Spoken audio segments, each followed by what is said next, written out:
Morning ছাত্ৰী সকল good morning বাইদেউ সকলোৰে ভালনে হয় বাইদেউ আমাৰ ভালে বাৰু আজি পিছে আমি ক্লাছটো বিশেষ ধৰণেৰে পাৰ কৰিম বুজিছানে হ'ব বাইদেউ পিছে কিয় বাইদেউ কিয় তাকেই ক'ব ওলাইছো আজি 18 নৱেম্বৰ নহয়নে হয় বাইদেউ আজি দিনটো বৰ বিশেষ কিয়নো আজি আমাৰ অসমৰ হিয়াৰ আমঠু অসমীয়া সংগীতৰ গৌৰৱ প্ৰয়াত জুবিন গাৰ্গদেৱৰ জন্মদিন কিন্তু বাইদেউ জুবিন মামাটো এতিয়া আৰু নাই হয় কণমানি কেইটি কিন্তু তেওঁ কায়িকভাৱে আমাৰ ওচৰত নাথাকিলেও তেওঁ আমাৰ অসমবাসী তথা ভাৰতবাসীৰ মনৰ মাজত সদায় জীয়াই থাকিব বাৰু আজি তেওঁৰ বিষয়ে কিছু কথা শিকিম আৰু তেওঁৰ গানবোৰো সকলোৱে গাম একেলগে হ'বনে হ'ব বাইদেউ বাইদেউ জুবিন মামাৰ বিষয়ে অলপ কওকচোন আমাক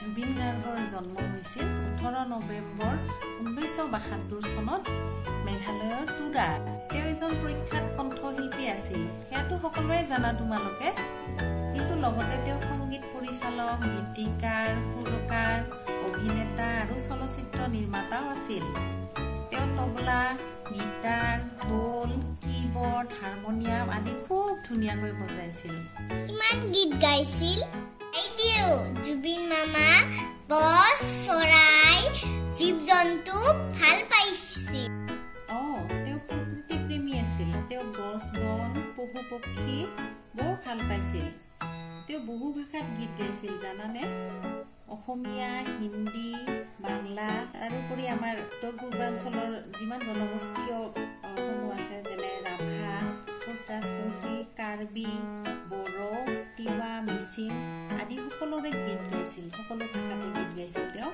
তামিল তেলেগু মালায়ালম আদি নেপালী আদি বিভিন্ন ধৰণৰ ভাষাত তেওঁ গীত গাইছিল বহুত গীত গাইছিল তেওঁ সৰ্বমুঠ ৩৮,০০০টা গীত গাইছিল তেওঁ চিৰদিন আমাৰ অসমৰ সৰ্বকালৰ অমূল্য সম্পদ হৈ ৰব বাৰু তেওঁৰ প্ৰিয় গীত কোনটো তোমালোকে জানানে বাইদেউ ঠিকেই কৈছা গানটো সকলোৱে গোৱাচোন বাৰু আমি তেওঁৰ গানটোৰে তেওঁক শ্ৰদ্ধাঞ্জলি জনাম এতিয়া থিয় হোৱা সকলোৱে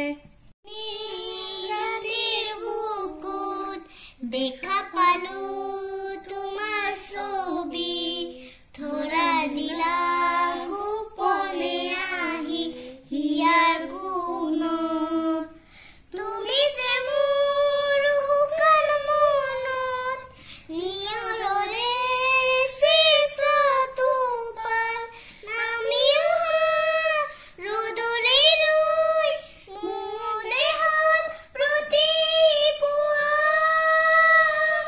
ধুমুহাৰ সতে মোৰ বহু যুগৰে আছো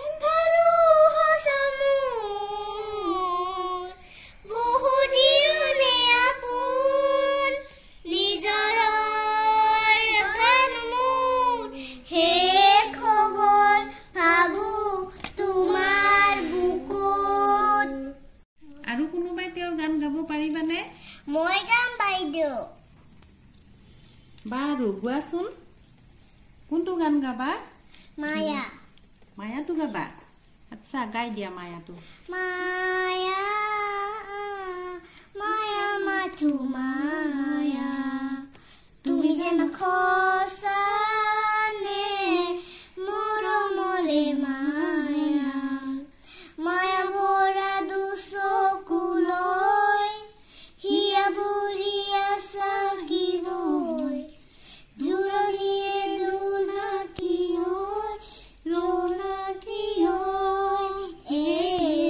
মায়া মায়া মাথো মায়া তুমি যেন খসানে মৰমৰে মায়া সুন্দৰ আৰু কোনোবাই গাব পাৰিবানে গাচোন অকমান দিয়া ঘূৰাই দিয়া পৃথিৱী আমাৰ আমাৰ আইতাৰে সাধু ধৰা নিশৰা চোপাল সেয়াই লাগে আমাৰ নালাগে নুলুকা পৃথিৱী আমি এইছো পৃথিৱী ভঙাৰো ভৰা সপোন নতুন। সুন্দৰ। এয়া তোমালোকে ৰৈ ৰৈ বিনালে পোষ্টাৰখন দেখিছানে? এইখন কি ধুনীয়াকৈ আমাৰ জুবিন দাই মৰমতে লিখিছে আমাক। ৰৈ ৰৈ বিনালে মোৰ নতুন চিনেমা, চাবলৈ আহিবা। মৰম দিছে তেওঁ। সকলোৱে চাইছানে চিনেমাখন? আমি আৰু আমাৰ নৱপ্ৰজন্মসকলে এনেদৰেই তেওঁৰ সৃষ্টিৰাজি আৰু তেওঁৰ কৰ্মৰাজিক সদায় জীয়াই ৰাখিব লাগিব, নহয়নে? হয় বাইদেউ। জয় জুবিন দা। জয় জয় জুবিন দা। জয়। আপুনি সদায় আমাৰ মাজত জীয়াই থাকিব। নমস্কাৰ বন্ধু বান্ধৱীসকল, মই তিস্তা। ইটো মোৰ নতুন চেনেল। আশা কৰো সকলোৱে ভাল পাব আৰু মৰম দিব। আজি 18 নৱেম্বৰ, আজি জুবিন মামাৰ জন্মদিন। সেইবাবে আমি ভিডিঅ'টি বনালো। জুবিন মামা